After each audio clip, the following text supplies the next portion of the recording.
सुप्रभात। मैं जगेंद्र राणा आज आपसे शब्द अभ्यास शीर्षक के आध्यात्मिक विषय पर चर्चा करेंगे। शीर्षक पुनः सुन लें, शब्द अभ्यास। देखिए, मानव को कोई ऐसी बात नहीं सिखाई जा सकती जो पहले से ही संभावित ज्ञान के रूप में मौजूद ना हो। अतः ये सारा पूर्णत्व जो मनुष्य प्राप्त करता है वास्तव में उस पूर्णत्व का प्राकट्य है जो पहले से ही उसकी आत्मा में उपस्थित है। हम देवत्व को जानकर दैवीय बन जाते हैं क्योंकि यह विकास हमारे गुप्त स्वभाव में है। सब शिक्षा हमें अनुभव कराने की ओर प्रयत्नशील है तथा जो कुछ हम बनते हैं वो सब एक प्रकार से हमारा ही खुलासा है। आत्म साक्षात्कार यानी सेल्फ नॉलेज ही रहस्य है तथा इसका उद्घाटन स्वयं का ज्ञान तथा एक विकसित होती हुई चेतना के द्वारा हो सकता है। तो ये शब्द क्या है? जिस प्रक्रिया तथा साधन के द्वारा ये रहस्य उद्घाटन होता है वही शब्द है। वो जिसे हम सुनते हैं वो जो पूर्ण परमात्मा है उसी को संतों ने नाम या शब्द कहा है। तो वास्तव में वो अनाम शब्द है। वो वास्तव में अनाम शब्द तथा एब्सोल्यूट है। उसको इजहार में लाने को शब्द कहते हैं। ये शब्द आदि से हो रहा है। प्रकृति में मनुष्य के अवतरण से भी पहले उत्पत्ति और प्रलय भी इसी की ताकत के आधार पर होती है। इसको धर्म ग्रंथों में नाद कहा गया। ईसाई धर्मावलंबी इसे वर्ड कहते हैं। बाइबल में आया है कि in the beginning was the word, word was with God and word was God. तो आरंभ में शब्द था, शब्द ईश्वर के साथ था और शब्द ही ईश्वर था। अब शब्द और ईश्वर की एकता को सभी धर्मावलंबी स्वीकार करते हैं। ओम को आदि शब्द कहकर हिंदू धर्म में माना गया। सिख धर्म में इसी को नाम कहा गया। तो इसकी ध्वनि से हर वस्तु गुंजित है। सारी प्रकृति इसकी लय से मुखरित है। जब सारी ही प्रकृति में शब्द व्याप्त है तो मानव शरीर भी उसकी ध्वनि से वंचित नहीं है। यहाँ भी वही शब्द हो रहा है। हृदय के ठीक 2.5 अंगुल नीचे है। इस स्थान पर ध्यान लगाने से पहले आवश्यक है कि जिसका कोई नाम नहीं है उसका नाम रख लिया जाए। जिस नाम से भी पुकारें ठीक है, किंतु प्रभाव अलग अलग होगा। तो ये नाम चुन लेने पर सूरत को समेटकर उस स्थान पर हृदय के नीचे केंद्रित करें। खाली जुबान से उस नाम का उच्चारण इस प्रकार से करें जैसे कि ये हृदय के नीचे से हो रहा है। इसी स्थान पर शक्ति का अपार भंडार जीवन को पूर्णता परिवर्तित करने को अग्रसर हो रहा है। तो इस प्रकार साधन करते करते ये हृदय चक्र खुल जाएगा या जागृत हो जाएगा। यहीं पर साधक को सुरंग दिखाई देगी जो हृदय के पीछे तक चली जाती है। शब्द अभ्यास में गति तथा अनुभव की तीव्रता के लिए किसी समर्थ सद्गुरु की सहायता परम आवश्यक है। गुरु भगवान अपना शक्तिपात बहुधा साधक के हृदय चक्र पर करते हैं। इससे यहाँ तुरंत शब्द सुनाई पड़ने लगता है तथा यह मुकाम खुल जाता है। पर यहाँ से शब्द का विस्तार होता है। ये सारे शरीर में सुनाई देने लगता है। दाएं तरफ हृदय चक्र से बाएं हृदय की चक्र की ओर से बाएं हृदय चक्र की ओर शब्द का स्थानांतरण होता है। फिर से सुने, दाएं तरफ हृदय चक्र से बाएं हृदय चक्र की ओर शब्द का स्थानांतरण होता है तथा यहाँ शब्द सुनाई पड़ने लगता है और यहाँ से सीने के सभी चक्र जागृत हो जाते हैं। और अंत में शब्द ब्रह्मरंध्र में सुनाई देता है। तो जो इस शरीर में ईश्वरीय अवतरण का अंतिम द्वार है।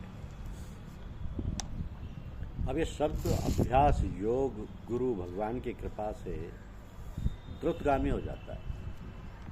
उनके स्पर्श मात्र तथा निर्देशन से सुषुप्त ज्ञान कमल खिल उठता है तथा उस कमल में निवासी उस परम पुरुष का प्रकाश कर उठता है। शब्द अभ्यास योग की आधारशिला है।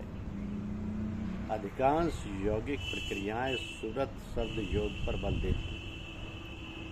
इसके सैद्धांतिक महत्व को हर कोई बता सकता है, किंतु व्यावहारिक रूप में कराने वाले कदाचित बिरले ही हैं। स्वामी विवेकानंद जी ने लिखा है कि concentration in heart is not worship, it's a call on the divine. तो हृदय में साधना पूजा नहीं है, यह तो ईश्वर को पुकार कर बुलाना है। अरविंद आश्रम की मदर ने भी संकेत दिया है कि go deep down in your heart, अपने हृदय में गहरे उतरो तथा उसकी उपस्थिति वहाँ महसूस करो। परमहंस योगानंद जी ने ध्यान के आरंभ की विधि बताते हुए एक स्थान पर लिखा है कि lock the eyelid doors and shut out the wild dance of tempting senses, drop your mind into the bottom less well of your heart. Drop your mind into the bottomless well of your heart. So hold the mind on your heart that is bubbling with the giving blood, bubbling with life-giving blood.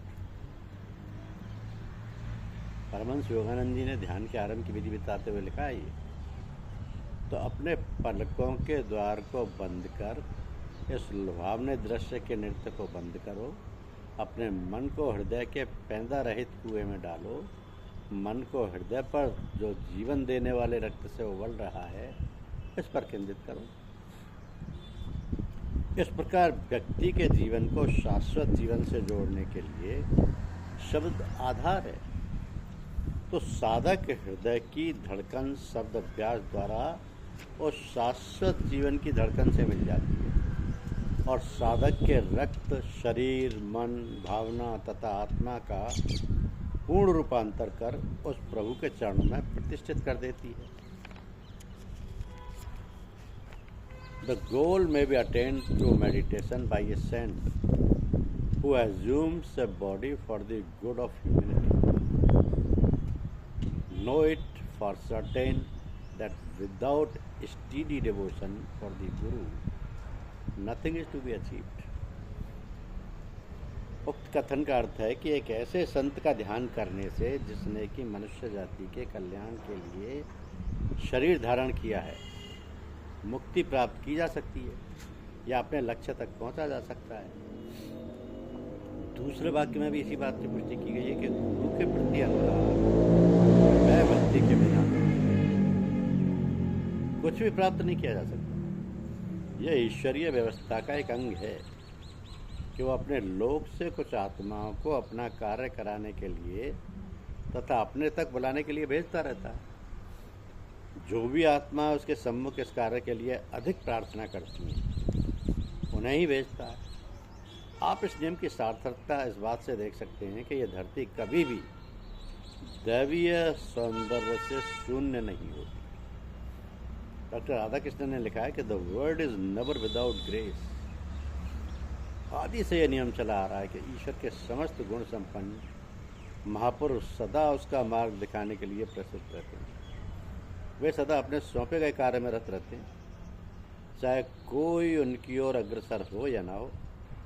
उनका कार्य किसी व्यक्ति विशेष पर या जाति वर्ग की कृपा पर आधारित नहीं होता है। वे ऐसे प्रकाश पंज के समान होते हैं जो सदा दूसरों का मार्ग प्रशस्त करते हैं। इस बात से कि आप उनसे लाभान्वित होते हैं या नहीं, ये महापुरुष सदा दूसरों को ईश्वरोन्मुख करने का प्रयत्नशील रहते हैं, ईश्वरोन्मुख करने को प्रयत्नशील रहते हैं। अब प्रश्न है कि ऐसे महापुरुषों का चिंतन करने से, उनका ध्यान करने से हम अपने लक्ष्य की प्राप्ति किस प्रकार कर सकते हैं? इस प्रकार की साधना के लिए प्रथम सोपान ये है कि ईश्वर में तथा इन महापुरुषों में कोई अंतर नहीं। दूसरे शब्दों में, आपके गुरु भगवान में तथा उस विश्व नियंता परम पिता में कोई अंतर नहीं। आपके गुरु भगवान ईश्वर के सारे गुण अपने अंदर समाहित किए हुए हैं तथा आपके कल्याण के लिए साकार देह रूप में विराजमान हैं। ये आप पर उनकी परम अनुकंपा है कि वे अपना लोक छोड़कर देह धरकर आपको ईश्वर साक्षात्कार कराने तथा मुक्त कराने के लिए सदा तत्पर हैं। तो ये तो आप मानेंगे ही कि जो जहाँ से आया है वहाँ तक आपको भी ले जा सकता है। वे सदा जिस परम ब्रह्म में लीन रहते हैं, जिसके सम्मुख उपस्थित रहते हैं, उसका दीदार व दर्शन आपको कभी भी करा देंगे। ये संभव तभी होगा जब आप पूर्णतया गुरुमय हो जाएं तथा उनके हाथ में अपने को सौंप दें। और सौंपे इस प्रकार जिस प्रकार के मृत शरीर स्नान कराने वाले के हाथ में रहता है। पूर्ण समर्पण, अपनी इच्छाओं को त्याग, गुरु भगवान के हाथ में यंत्रवत रहना ही उनके निकट पहुंचने का साधन है। बस फिर सब कार्य उनका ही है। आप सब भ्रमों को छोड़कर मुक्त हो गए और ये जान लिया कि गुरु भगवान ही उस परम ब्रह्म की साकार प्रतिमा है।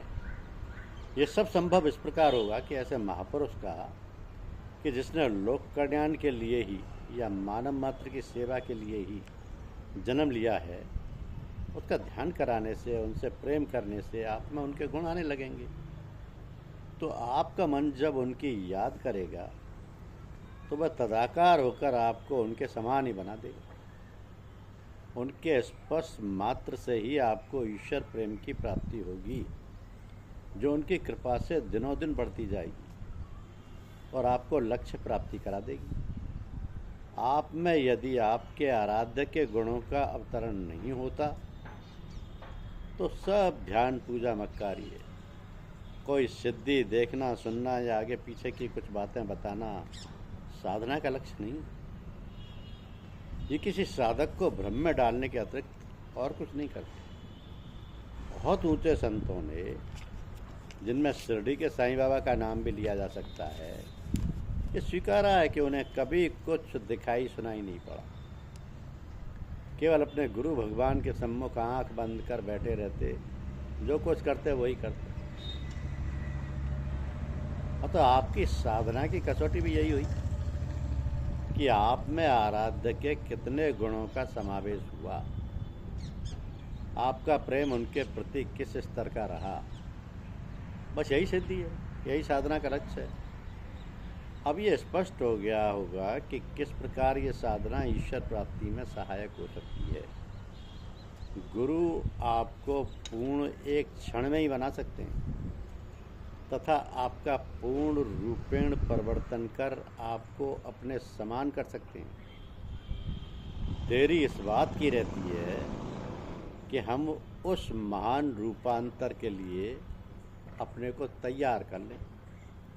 उनकी कृपा होने में कोई देरी नहीं। ईश्वर हमें उनका कृपा पात्र बना दे।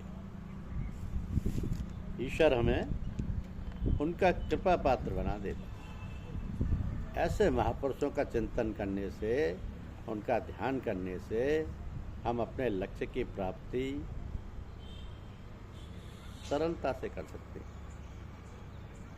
धन्यवाद।